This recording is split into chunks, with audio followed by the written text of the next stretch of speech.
gonna fucking die! Where's Abby? Those are your fucking people. You're my people. I don't think I can ever forgive you for that. But I would like to try.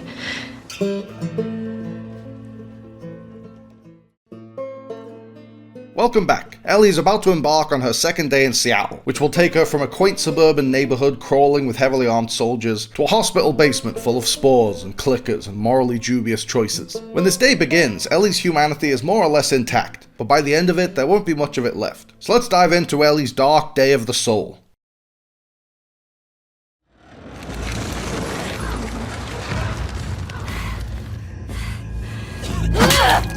Don't you fucking touch me! I'll go back. But we're done. There was no cure.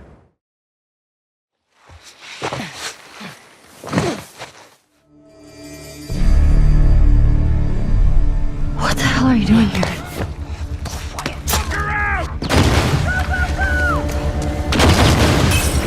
I think I'd let you do this on your own.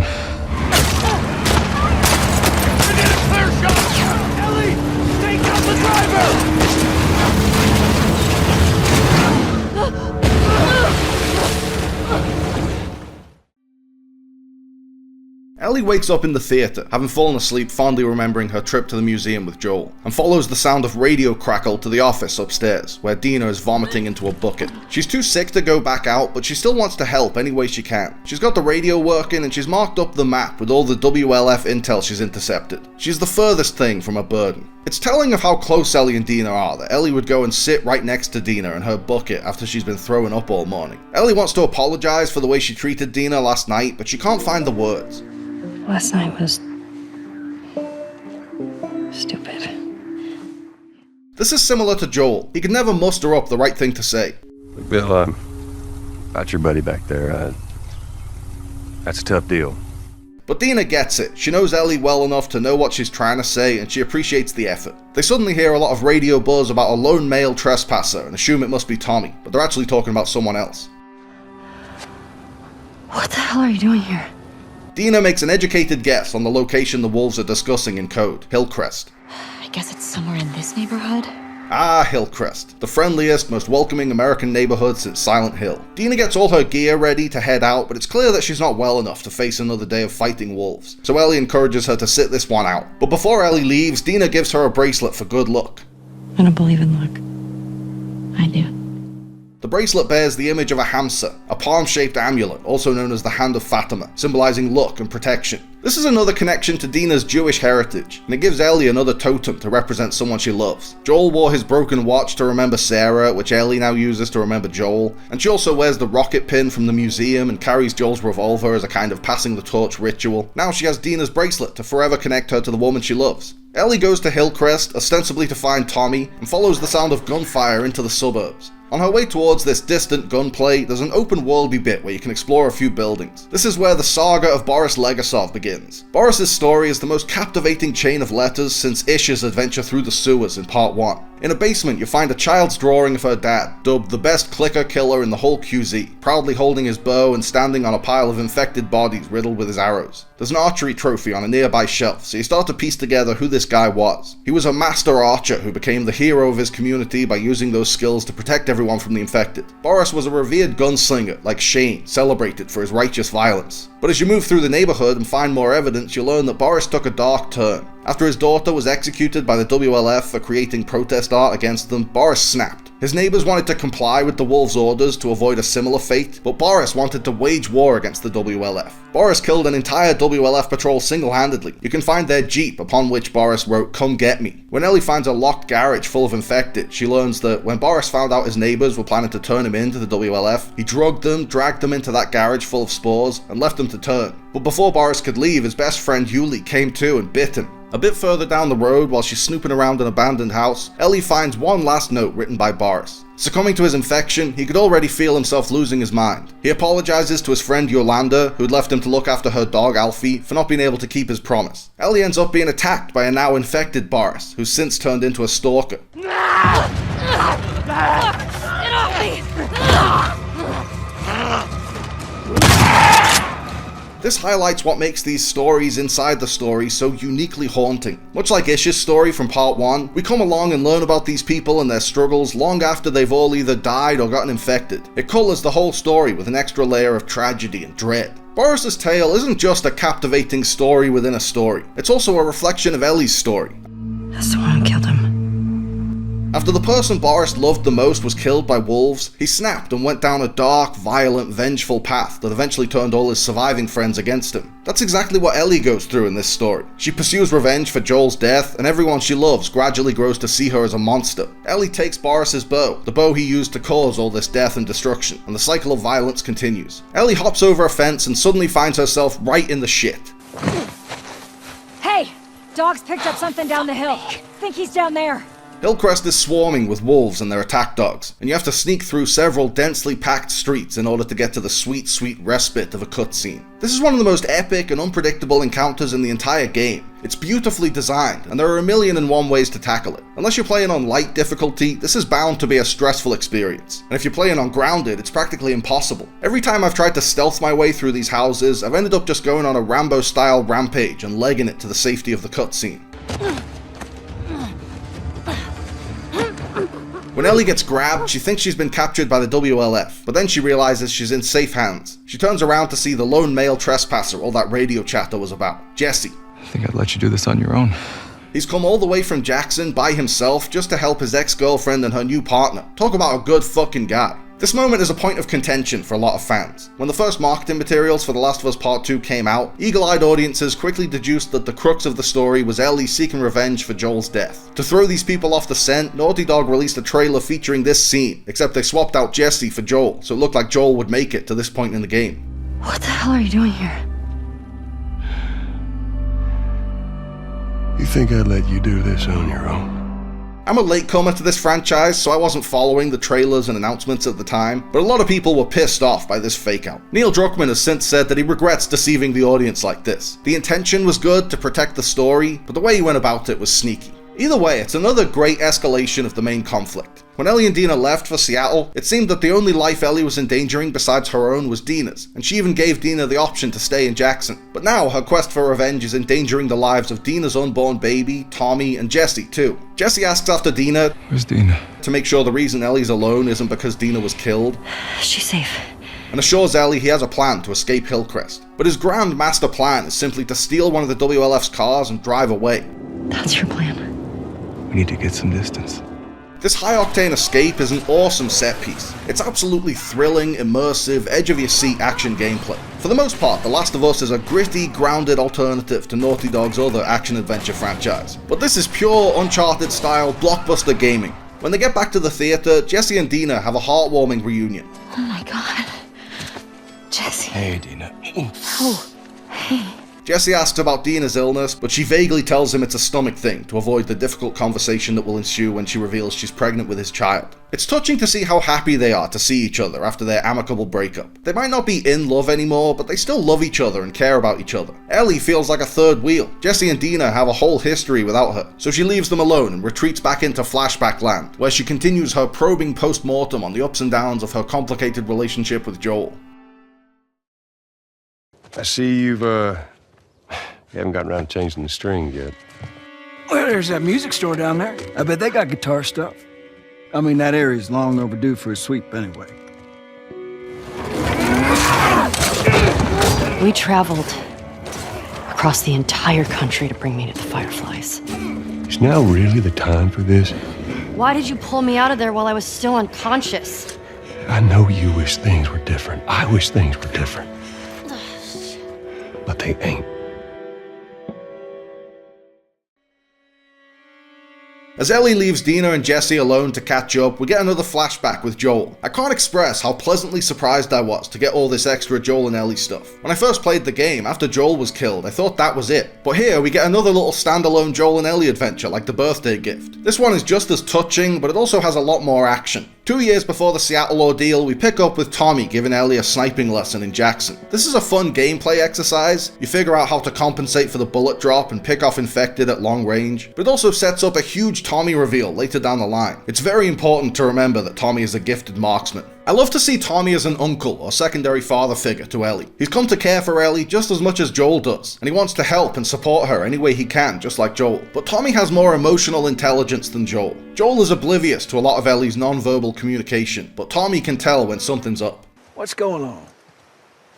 Nothing. Why? I can tell when you're off. Just got some stuff on my mind.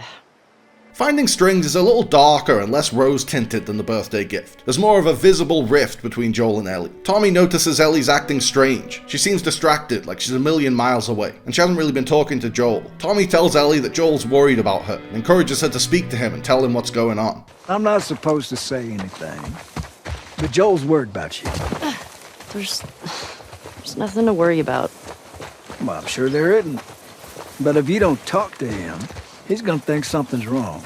She insists it's nothing and makes out like it's just typical angsty teenage stuff. But we'll soon find out that Joel's lie is casting an even longer shadow over Ellie than when she had her initial doubts, or when she saw a Firefly's logo emblazoned with the word liars. Her suspicions have been bugging her more and more, and she can't just ignore them and bury them deep down anymore. As Tommy and Ellie wrap up this uncomfortable conversation that Ellie doesn't want to have, there's a cute little bit of rhyming dialogue that highlights the playfulness of their relationship. I'd talk to him.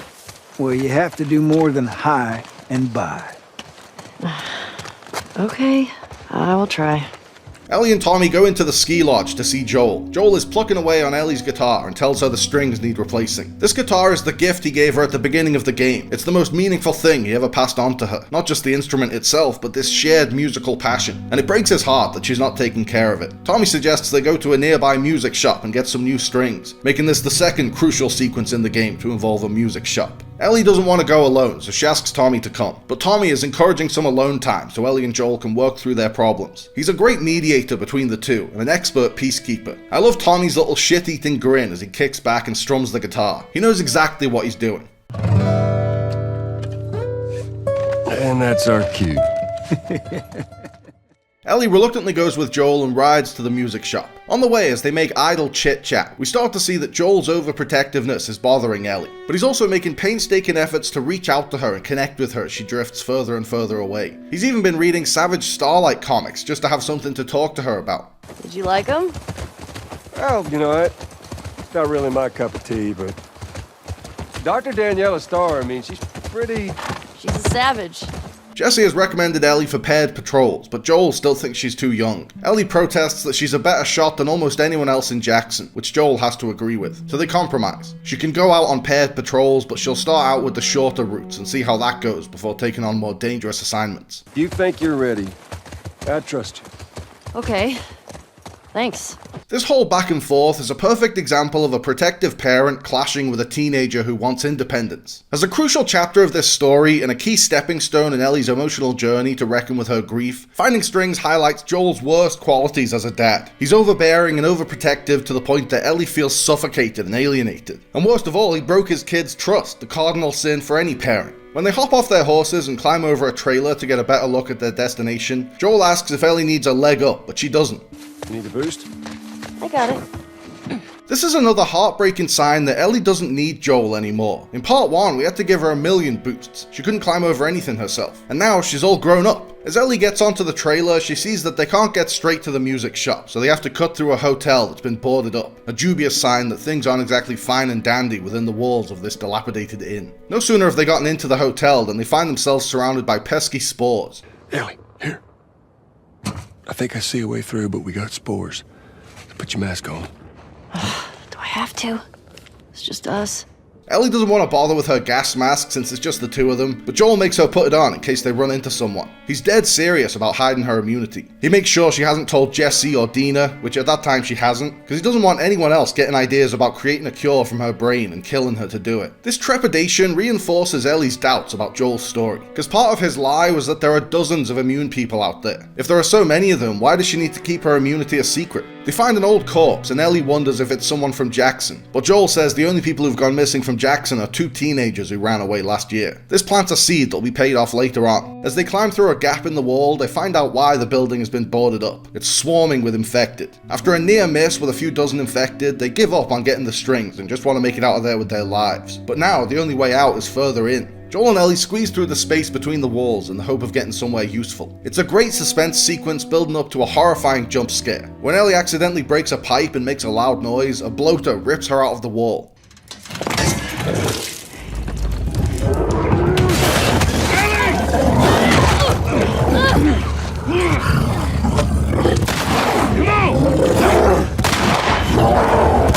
Joel and Ellie's intense ensuing battle with the bloater is a really effective boss fight because you can't actually win. It's scripted that you lose, the story counts on it, so you just hold out for as long as you can. The bloater grabs Ellie as it's scripted to, and just when it's about to bust her head open, Joel triumphantly steps in and hacks it to death with his machete.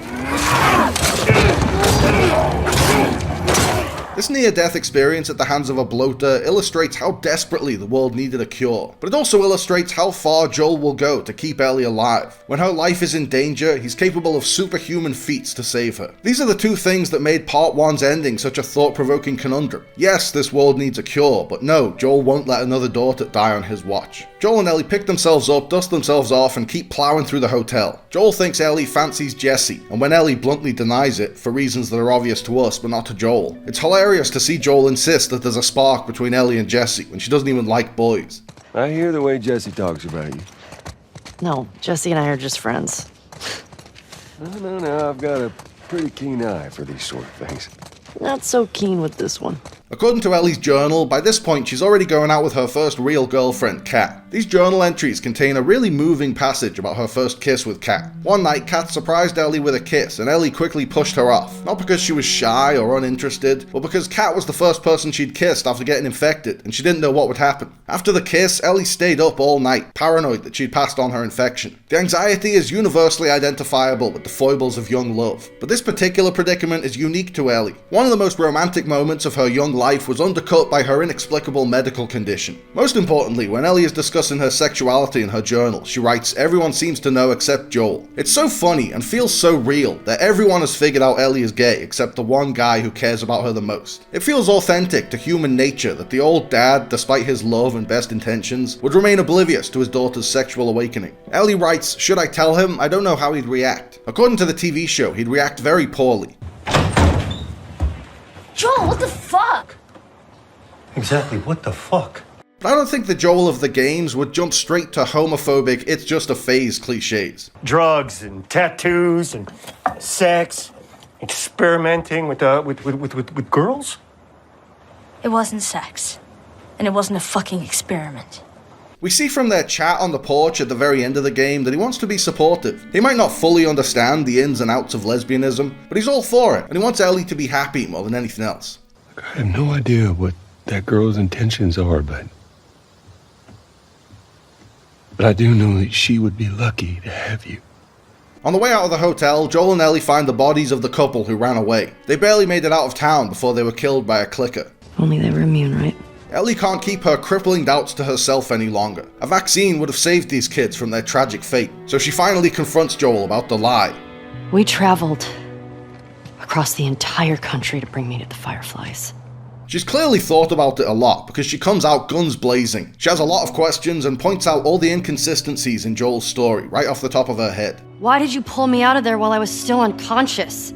She starts poking holes in his suspicious retelling of events. She's never met another immune person, so they can't be a dime a dozen like he said. And how did he know their tests were useless? This is a guy who described the Fireflies' research data as a bunch of medical mumbo-jumbo. And nothing here but a bunch of medical mumbo-jumbo. And he expects Ellie to believe he understood the finer points of their experimentation on her mutated brain? Because I let them run their tests. And when I saw that they were useless, I got us out of there. How do you know they were useless? I love Troy Baker's line delivery of, "I got us out of there." Joel frames it like he did Ellie a solid, basically saying, "You're welcome." Joel knew this day was coming when he'd have to defend his lie, and he sticks to his story like his life depends on it. Ellie tells Joel she had a ton of questions to ask the Fireflies. It's all she thought about during the months they were trying to find them, but they were going to kill her before she had a chance to speak to them, so you can't pin that all on Joel. Joel gaslights Ellie here. He tells her in no uncertain terms there was no cure, to shut down any further discussion of what happened with the Fireflies. There was no cure. Of course, we know there was a cure, but what he means is there was no other option he could accept. The cost of a cure was too great, therefore there was no cure to be had. There's nothing that could help these people or anybody else. Joel asks if there's anything else Ellie wants to rehash, completely dismissing her valid concerns as a waste of time, as if this whole bizarre turn of events is an open and shut case. And we need to get these kids back to their families. Is there something else you'd like to rehash? Ellie replies no, but it's like her okay from part 1. Okay. You can tell from the subtleties and nuances of Ashley Johnson's performance that Ellie doesn't mean what she's saying. No. Okay didn't mean okay, and no doesn't mean no. She can see that he won't willingly tell her the truth, he's going to take it to his grave, so she gives up trying to get it out of him, but she won't let it go. Back at the theatre, as Dina stitches up Ellie's wounds, Ellie asks why she didn't tell Jesse about the baby. Why didn't you tell him? It wasn't the right time. As she's been gathering more intel, Dina has figured out that Abby's friend Nora, one of the people who was there at that chalet culpable for Joel's murder, is at the hospital. Ellie insists on leaving right away. She won't even wait for Jesse to rest up, as Dina suggests, because Nora might be gone by then. Dina starts to see that this desire for revenge has consumed Ellie so much that it's starting to affect her judgment, but she doesn't say anything. What? Nothing. And Ellie ventures towards the hospital, with no one but her Dexter Morgan-style dark passenger for companionship.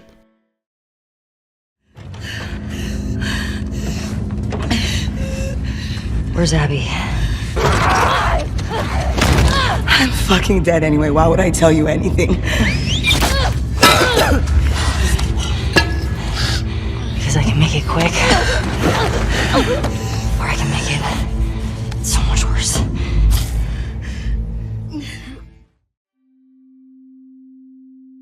Ellie leaves the theatre and heads towards the hospital. In a stark contrast to the sunshine and clear skies earlier in the day, the weather has gotten cloudy and dull. This overcast weather gives everything a foggy blue hue, capturing the deep depression Ellie feels as she reflects on Joel's flaws and charges ahead with her grim pursuit of revenge. I absolutely love the use of pathetic fallacy in this game. It complements the bleakening of the story with the bleakening of the sky. Day 1 is sunny, day 2 is overcast and miserable, and on day 3 a devastating storm hits. In Ellie's 3 days, the coming storm is just a bit of emotional storytelling, echoing her descent into darkness, a symbol of the destructive thunderstorm brewing in her mind. Let's do this.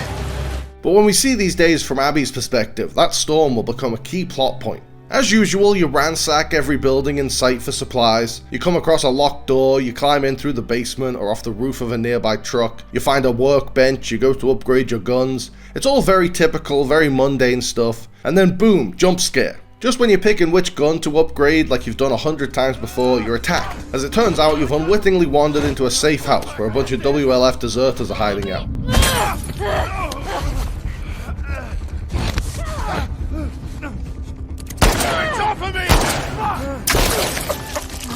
These runaways tell Ellie we won't go back. They think she's a wolf sent to capture them, which disgusts her more than their attempt to kill her. There's a twisted irony in all this brutal, deadly violence being committed over a case of mistaken identity. If they just had a 2-minute chat instead of trying to kill each other, they'd realize they're all on the same page and all this bloodshed could have been avoided. That same twisted irony comes back later when Abby finally confronts Ellie, and Ellie tells her Joel did what he did to save her, there's no cure because of her, and she's the one she wants. And Abby's just like, what the fuck are you on about? All this senseless violence, and most of it is rooted in confusion. It's a really strong dramatic thread, but it's also darkly funny that all this horrific bloodshed could be avoided with a brief conversation. There's another great story within a story in this section. In one of the buildings, Ellie finds the hanged corpse of a pregnant woman named Paige, next to another one of those creepy Feel Her Love murals. After climbing Paige's noose to get to her supply stash upstairs, Ellie finds a note that Paige wrote before she died, in which she expressed hope that her husband Simon would soon return and help her fight off the mysterious figures trying to get inside. Obviously, that didn't work out. A bit further down the road, Ellie finds Simon's body with a note expressing hope that someone would find him and bring Paige the medicine he died getting for her. They both died, holding out hope for the other. This is another case where the epistolary nature of the story actually makes it more effective. It's heart-wrenching to find Simon and Paige's remains long after the hope expressed in their letters has been brutally dashed. Simon and Paige's story is more than just a standalone tragedy. It ties back to the underlying themes of The Last of Us. Ellie gives Joel hope in a hopeless world, and Simon and Paige's final words prove that they gave each other hope in a hopeless world.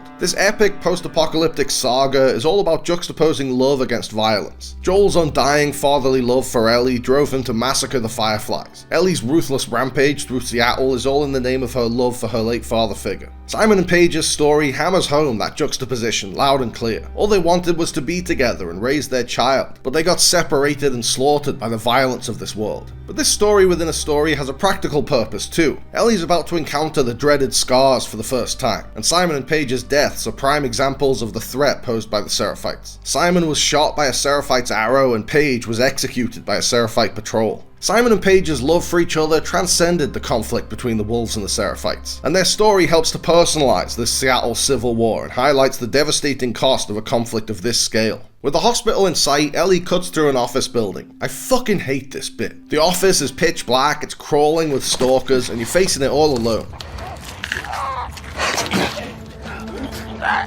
Stalkers. Fuck. All this bullshit with stalkers and Seraphites makes this far and away the scariest, toughest, most miserable slog in Ellie's 3-day journey. But you need to be alone for these missions to visualize Ellie's loneliness and narrow-mindedness. Joel's death left her feeling isolated, and this is a singular, solitary quest of one. It's hard to convey that with Dina or Jesse at her side. In part 1, Ellie told Sam that ending up alone was her biggest fear. Being by myself? I'm scared of ending up alone. It's a fear she'll realize by the end of the game, but we're already starting to see it here. When she heads to the hospital alone, she's already pushing people away. Jesse came all this way to help and she just brushes him off. At least just wait for Jesse to rest up. She could be gone by then. She ignores Dina's concerns about her recklessness and obsessiveness. After a very close call with the stalkers, Ellie gets pushed out of a window and washed into the sewers. There was originally a longer Escape from the Sewers section, which you can play through in the Lost Levels on the remaster, where Ellie would see a flash of Joel's corpse while crawling through a tunnel. It's probably for the best that this was cut, because as unsettling as the image is, this would have been a bit too on the nose. We already know Ellie is haunted by that image. You don't need to cram it into the gameplay. It cheapens it. Ellie climbs out of the sewer and checks a nearby map to see where she got flushed to. She's close to the hospital, she just has to cut through the park. It seems simple enough. But as you walk through the park, you hear strange whistles in the distance. You see a corpse hanging from a noose just like Paige, and then you get hit in the shoulder with an arrow.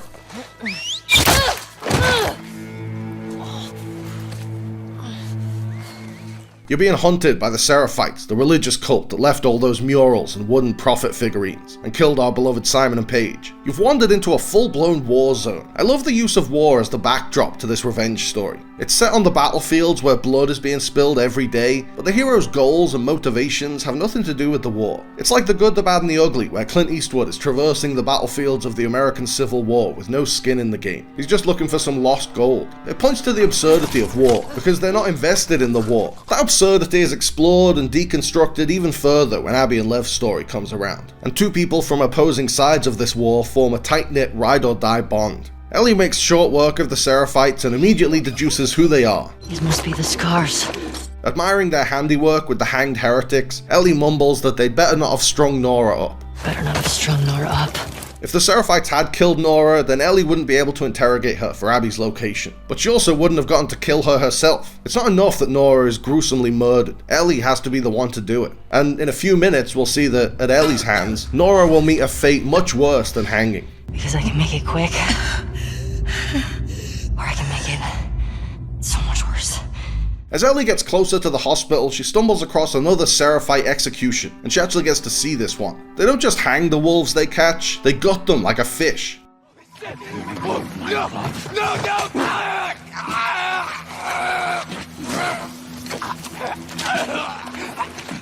Matt Quayle's horns on the soundtrack create so much dread. It's so simple, but so effective.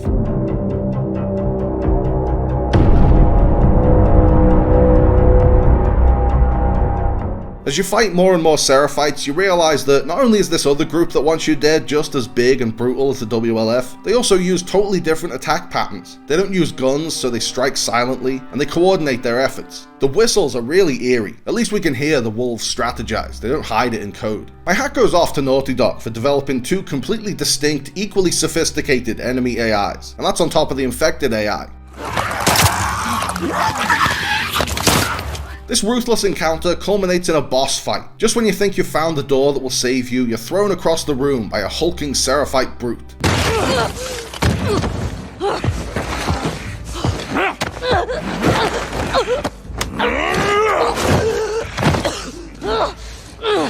You motherfucker!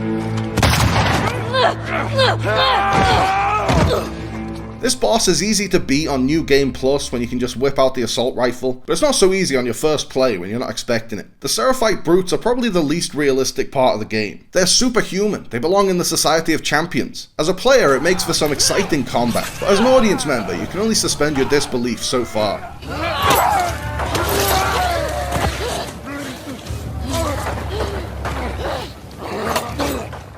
Finally, Ellie gets to the hospital and it's crawling with wolves. She holds a gamer named Whitney at knife point and forces her to reveal Nora's location. Where is she?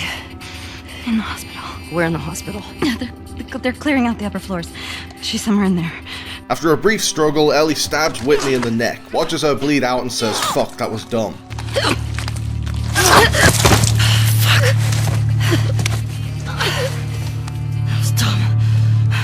Even she seems to be increasingly disturbed by her own capacity for violence. She's gotten to the point where she kills first and thinks second. Ellie is quickly becoming desensitized to the act of killing, much like Joel in part 1, but she's realizing it in real time. Ellie infiltrates the hospital, climbs through a vent, and spots Nora. Nora offhandedly mentions Abby being at the hospital, and Ellie wonders when that was. Where the fuck was Abby here? This is a hint at Abby's Day 2 storyline, which we'll get to later. Abby was just at the hospital. She and Ellie passed each other like ships in the night. And not only that, she was being held by the wolves. She did something to piss them off. But we'll cover all this later down the line. When Ellie confronts Nora, Nora recognizes her immediately. She tells Ellie, "We could have killed you," and Ellie replies, "Maybe you should have." We could have killed you. Maybe you should have. She delivers it like a badass action hero one-liner, but it hints at her suicidal thoughts. She's so distraught over Joel's death and the brutality she witnessed, that part of her wishes they had just killed her and saved her from going through this anguish. Nora asks Ellie if she still hears Joel's screams. I hear them every night.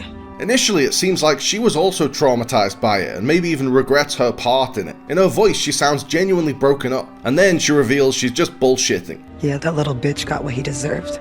This was a really smart move by Nora. It gets a rise out of Ellie, giving Nora a chance to escape.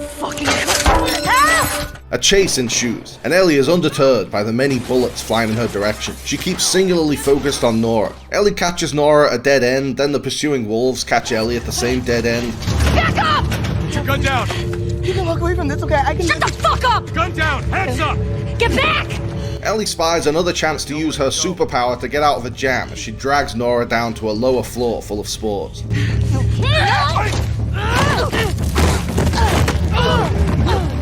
Get downstairs! Nora instantly starts coughing as the infection takes hold, but Ellie is fine. After you escape the wolves and clickers, you find Nora hiding out in a hallway, coughing and spluttering on the verge of death. Hi, Nora. Nora sees Ellie breathe in the air, no problem, and realizes she's the immune kid that Joel killed all her friends to protect. Even Abby doesn't figure that one out. You're her. As Nora feebly swings a pipe at Ellie, Ellie grabs it out of her hand and smashes her over the side of the head with it. Ellie demands Abby's location, but Nora argues that since she's infected and has nothing left to lose, she has no reason to help Ellie. But Ellie coldly explains why she should comply. Because I can make it quick. Or I can make it so much worse. Nora remains resolute. She's not giving up her friend. Nora is a really loyal friend. She freed Abby and didn't talk when Isaac interrogated her, and now she's willing to withstand whatever torture Ellie has planned to protect Abby. We all need a friend like Nora in our lives. Just before Ellie goes into torture mode, Nora has one last trick up her sleeve, a plea for reason. Think about what he did. How many people are dead because of him? But it's useless. Ellie has made up her mind. She's gonna beat Nora with the pipe until she tells her where she can find Abby. This is a classic example of the ways this medium can enhance the power of storytelling. The game forces you to push the button. You have to do the action of torturing Nora. The whole hallway is bathed in a sinister red light, which perfectly complements this harrowing turning point for Ellie. There's no going back. She's fully consumed by darkness. She's a shell of her former self. There's hardly a shred of her humanity left. She's barely recognizable as the kid we took across the country in part 1. After a couple of pipe hits, the game mercifully cuts to black. It doesn't show how far Ellie had to go to get Nora to talk, further than Isaac apparently. It avoids gratuitous gore, but leaves it up to your imagination. What you see in your head is so much worse than anything Naughty Dog could show you. But we do get a few hints at just how bad it was. Abby's location is scrawled on Ellie's map in Nora's blood, so we know she was drenched in blood by the time she finally gave up. The route she smeared on the map goes past the stadium, so she may have been trying to get Ellie killed on her way to the aquarium. Even as she succumbed to a cordyceps infection and got fucked up with a pipe, Nora still had the wherewithal for one last-ditch effort to protect her friend. I'm not giving up my friend.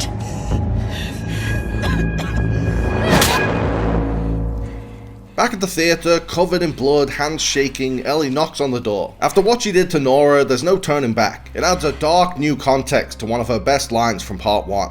After all we've been through. Everything that I've done. It can't be for nothing. Now she feels like she has to kill Abby just so that all the horrible things she's done weren't pointless. Dina and Jesse are horrified when they see her. Not only is she coated in blood, she's clearly been traumatized by the experience. She's shaking, she's speaking softly, and she's got the 1,000-yard stare of someone who just hopped on the last chopper out of Saigon. Ellie weakly tries to pass on the intel she collected, but Dina and Jesse are much more concerned with her well-being than Abby's location. She's hiding out in this aquarium. Okay. Dina was already starting to think this quest for revenge was pointless and it was much too dangerous and Ellie was going to get herself killed. But now she can see that it's destroying Ellie's psyche. She gets Ellie's t-shirt off to treat her wounds and we see that it's destroying her body too. She's covered in scrapes and scars and bruises and open wounds. Even if she does survive the trip, she'll be permanently damaged, both mentally and physically. Ellie tells Dina, "I made her talk." As she verbalizes it, suddenly it hits her. It's almost like she can't believe what she's done. I made her talk.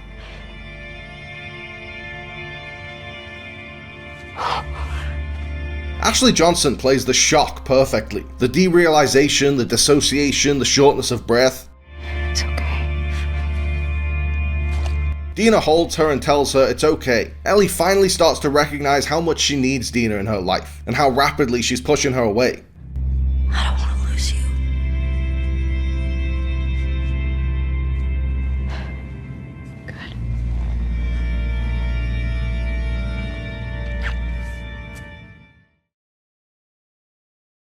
Tell me what happened here. If you lie to me one more time, I'm gone. You will never see me again.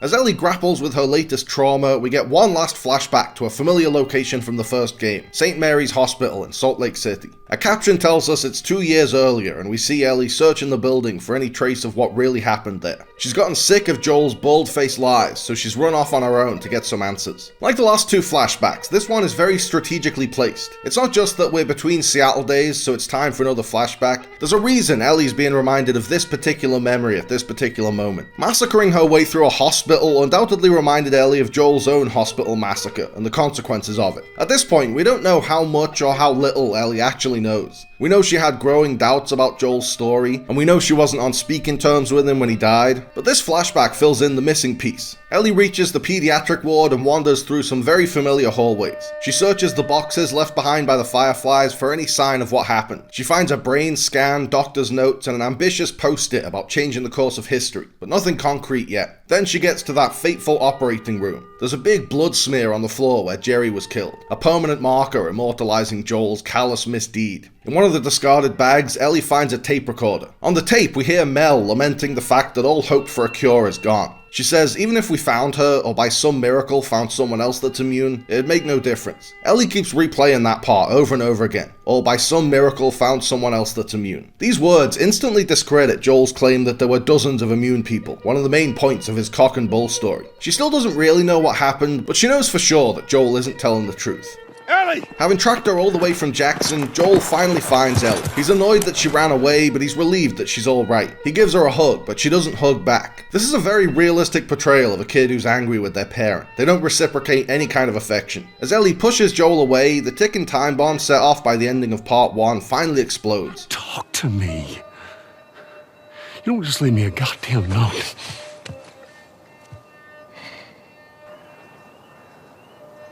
Tell me happened here.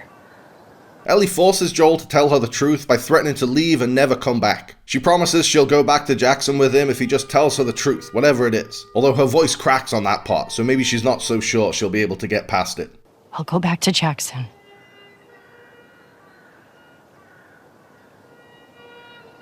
No matter what it is. Troy Baker's performance in this scene is incredible. We see him wrestle with the decision, resigned to telling her the truth, and then force the words out. Making a vaccine would have killed you.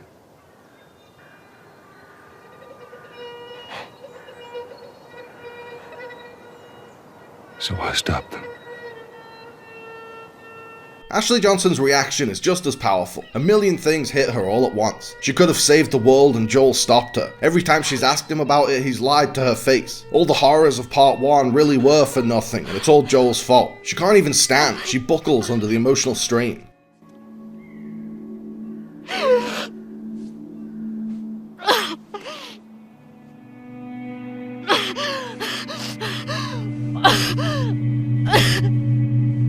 Don't you fucking touch me! Joel tries to comfort her, but she furiously rejects him. She agrees to go back to Jackson as promised, but she and Joel are done. I'll go back. But we're done. Suddenly, the revenge story in the present gets a lot more complicated. This isn't just a story about a daughter avenging her father. There's a lot more going on here. Just a couple of years ago, Ellie admonished Joel and cut him out of her life. We still haven't seen the whole picture, and won't until the very end of the game, but we're starting to see why their relationship soured, why Ellie was so angry at Joel at the beginning of the story, and what she lost when he was killed. She didn't just lose her dad, she lost the chance to reconcile with him.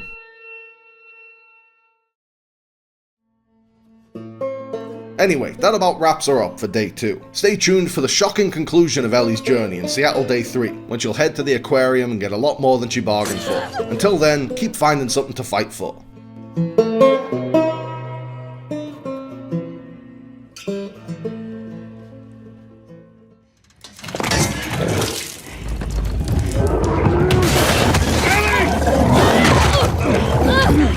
Thanks for watching, guys. I hope you liked the video. Remember to like and subscribe and click on the little bell. And also seize the day and call your mom and be kind to yourself.